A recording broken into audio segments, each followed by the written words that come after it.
had this deep curiosity when it comes to understanding myself in the most authentic way, as well as understanding others. I want to say around age 6, I had somewhat of an existential crisis. I was looking in the mirror and I realized that everything that I see was not everything that I am. And I know that that sounds a little off, but I couldn't see what was going on inside of my head. And I feel like that's when I first realized that I had a soul within my body. I don't know, it's different. And I didn't really talk to anyone about it because I didn't know if they all felt the same. I feel like because of that, I have always viewed myself as a whole. When it comes to the physical, that's what everybody else sees, but the internal, who I am, is something that only I truly have a genuine understanding of. And I also have full control over who gets to see and feel that in different parts. It's weird, but I realized that at a very, very young age, there was so much freedom that also came along with it. There was not one singular person in the world that could control the inside part, if that makes sense. As children, we don't pick out our own outfits. We don't pick what school we go to. Sometimes we don't even pick our friends. But when it comes to how we feel and what we're interested in and what we think, the only way that we have control over that is to have awareness. And I developed that awareness at a young age. And I think that in a lot of ways influenced where my life has gone. As I mentioned in a previous video, I chose to do my bachelor's in criminology. I minored in psychology, law and society, and contemporary studies, which is essentially philosophy. In ways I was obviously trying to learn about things that could potentially dictate what career I could have, but also a lot of that had to do with just developing a deeper understanding of myself and everybody else around me, both the good and bad. One concept that really stuck with me, I'll put it simple. Basically, it is our birthright to have a full, encompassing amount of emotions and feelings and things like that. As humans, it is inherent for us to feel happiness, joy, creativity, love, the authenticity that I feel like in our adulthood, a lot of us are seeking, we are born with. And so many of us don't realize that, but from the start, we are born with that. There are different elements that come into our lives when it comes to our environment, the way that we're parented, our friends, race, class, all of that, which puts us in a situation where we have all these feelings, good and bad. There's the shadow, there's the ego, there are so many different parts of ourselves that we have that are okay. As we get older, as we are growing, there are certain emotions and feelings and impulses that we have that are gradually stored away because we are made to feel like they're not right or they're unacceptable. We develop a sense of shame when it comes to things that are just natural aspects of ourselves. And it can be in so many ways, like when it comes to masculinity, femininity. We are all born with the duality of having feminine and masculine traits. And from a very young age, if you're a girl, you're being told that you need to do more feminine things like cooking, cleaning, when it comes to personal hygiene, things like that, that you should have long hair, that you should do these things, but internally you might not feel like that's the level of femininity that you wish to express, but that's just, do you get what I'm saying?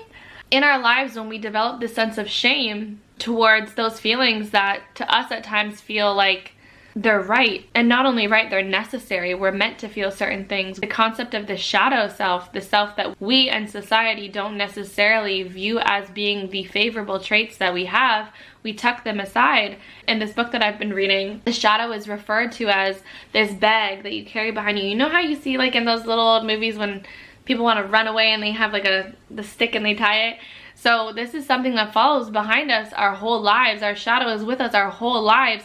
So those feelings, like when you were younger and you're told not to talk so much, or you were told not to laugh so loud, or you were told don't touch that, don't do that. Even when it comes to the way that you walk, the way that you talk, if you're told that it's too feminine, too masculine, too this, too that, just too much, you put it in that bag, you drag it behind you and you pretend like it's not there, but at the end of the day it grows and grows and grows and it stays with us, and those impulses are just always at the brink. They're always at the surface and they come out in different ways because that bag gets so heavy. When you get to the point of being an adult and you get to make choices yourself, you only feel safe allowing those emotions to be expressed when you aren't really connected to yourself. People will choose to drink, they'll choose to smoke, they'll choose to become almost incoherent, to detach from their conscious selves just so that they can express those things without having to take complete accountability for it.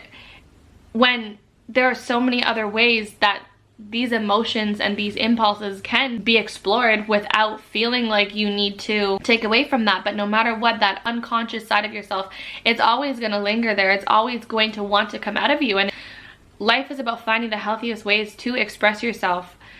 It's different, but the shadow is something that I am so deeply in touch with because I've never feared it.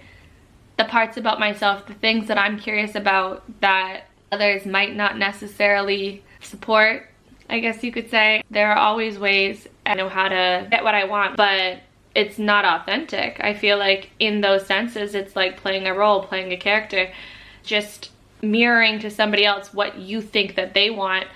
So when it comes to love in that aspect, to be able to authentically show who I am and authentically find somebody that's going to be something long lasting, not just something that's going to fuel and feed my ego and make me feel like, oh yeah, I can get it, I know, you know what I mean? And my authentic self also does carry very strong traits of sensuality and sexuality, and that is something that also a lot of people put to the side. Obviously you're not going to walk around when you go to pick up your child from school and like be giving that energy, but at the same time being able to adapt and feel comfortable and expressive. Sorry, my camera dies almost every single time that I film, and that's my fault.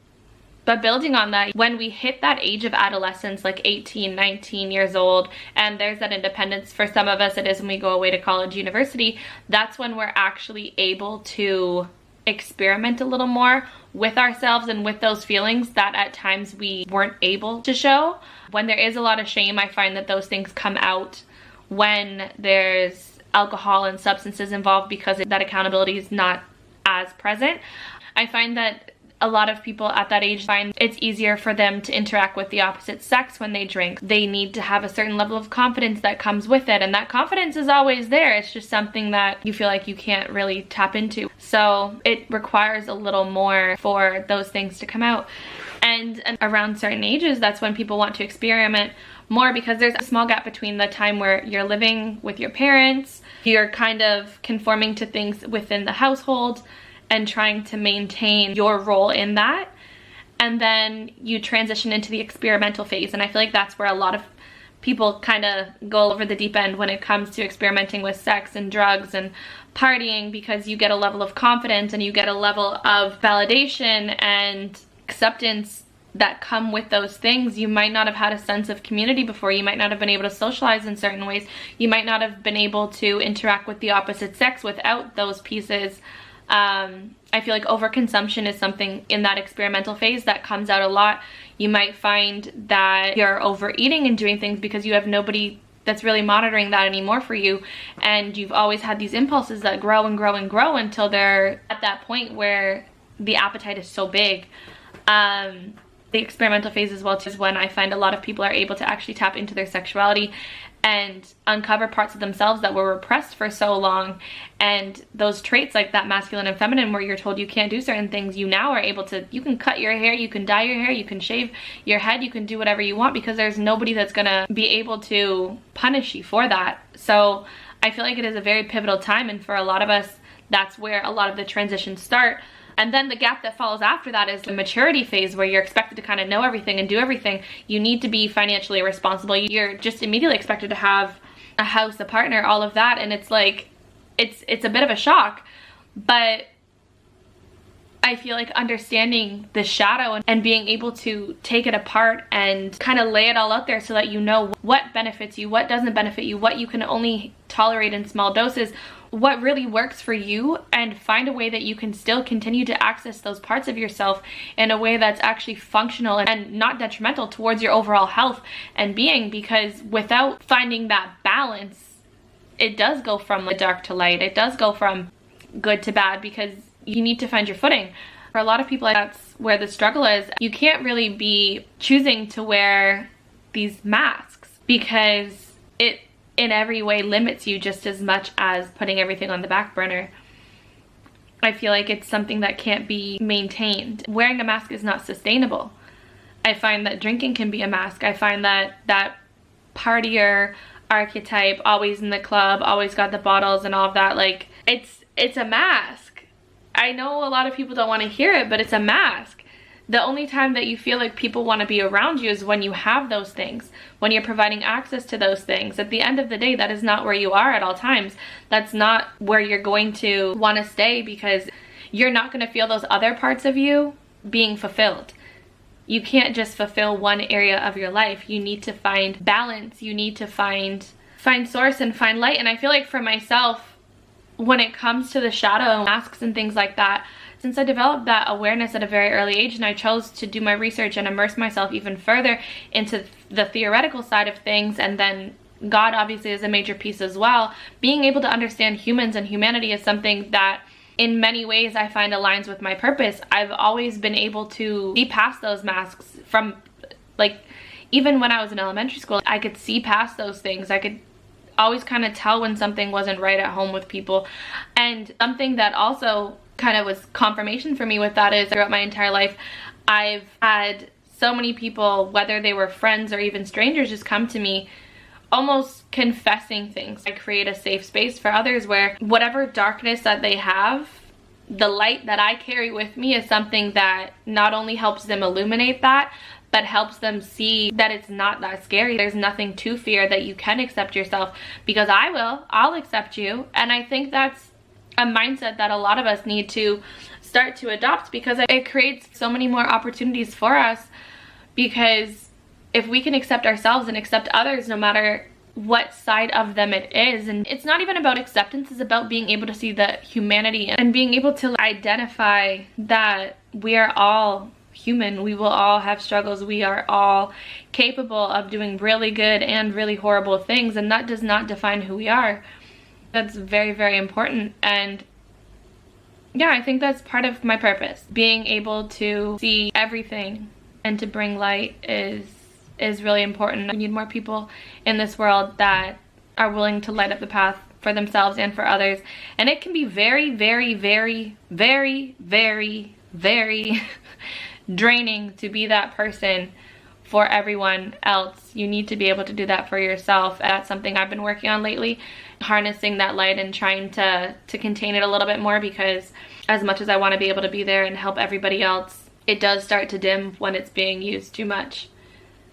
So being able to recharge in other ways is also very important. But I guess this video is just to let everyone know it's important to pay attention. Take inventory of what you're carrying behind you. Take inventory of what you filled your bag with, your shadow with, and try to understand the ways that it has influenced you to interact with everybody else. I think I'll make another video later on about the masks that we wear, because masks are a result of the shadow and a result of the shame, and that's something that I can definitely tap into a little bit more in the future. But right now I think I really just want to discuss the shadow and let everybody know that it's not all that you are. There are so many layers to it. Even if you were to just tap into that in the theoretical sense, we all have an ego. We all have light. We all have darkness. It's just who we are. And being able to sit with yourself and bring awareness to the reasoning behind why you do those things, if you actually take inventory of your feelings and emotions and impulses that you've stored away, that you've put in that dark space because you don't feel like you're going to be accepted for it, you need to be able to see ways that that can be released. It's not healthy to repress your feelings like that. Not being able to live your authentic life or not feeling like you're going to be accepted for who you are is statistically one of the major causes behind individuals taking their own lives, it's one thing to not feel like you're understood, but it's another thing to feel like you're not wanted, you're not accepted, and you're not going to be allowed to be yourself. Because, like I said, from birth, we are all full. You need to have a good understanding of your authentic self, because if you are bringing in things that aren't true to who you are into a relationship, and it's all just based on false pretenses, it can never work. All my friends are very unique in a way where it is quite clear that we're all wired a little differently. And it's always in a way that just reflects them so much. I joke about it, I'm like, we're all so messed up, but like, we're not. It's just we're all so okay with those parts of ourselves, and being able to accept them and feel accepted by people that you love, whether it's your family or whether it's the family that you build for yourself through friends. It's important. None of my videos ever have direction, but when it comes to others, I see the light. No matter how much darkness is around them, I've always been able to see light. No matter what they're going through, I've always been able to see light. I see the humanity in it, and it's there for a reason. It's always there for a reason. There's always something that can be explored, and that's another thing. What like drew me to studying criminology is being able to understand the darkness on like the most extreme level. Really helped with that for me. If I can understand why somebody took a life, which is, in my opinion, one of the most immoral things to do, if I can still see the humanity in it and still see where it kind of traces back to, and the trauma and the hurt, like I can see where the cracks started to form in them, I think it makes it just like a little too easy with everybody else. It's, I don't know, it's different. I think just naturally too. Like I'm biracial, I don't know if you guys can tell, but actually more than biracial, I'm just like a mixture of things. But because of that also, I feel like I've never been able to like just see one lens. So I feel like that limitation for me is something that I kind of surpassed, like just inherently. I don't know. I see the pain, I see the intention, I see the privilege, I see the oppression, I see it all. Denial is extremely, extremely dangerous, and so is shame. And if you take anything from this, I just want you to take time to bring a little light to those areas where you feel like there is shame, where you feel like there is denial. And you don't even need to talk to anyone about it. Journal about it, talk to God about it, and try to figure out ways that you can release a little so that you're not carrying so much behind you. I feel like we're quick to villainize a lot of emotions when it comes to like greed, anger, jealousy, narcissism, controlling traits, behaviors. We all have that. We literally do. We're so quick to be like, he's a narcissist. No, like we actually all are. Like not like clinically diagnosed, but narcissism, we definitely carry the traits. We are all wired to naturally seek the best life for ourselves. So yes, we are going to carry some traits that align with that. Yes, we are going to have those things. We're not going to be claiming that title, but it is part of who we are. It is part of our biological makeup, whether you want it to be there or not. You could be the nicest, sweetest person in the world, but you are still going to have that inherent feeling of self-preservation. It's just the way that you choose to share it and to show it that really sets you apart. Sorry, this is my big dog. I hope this helps you a little bit. I hope you guys have a good day, a good week, and a good month. Yeah. Take care.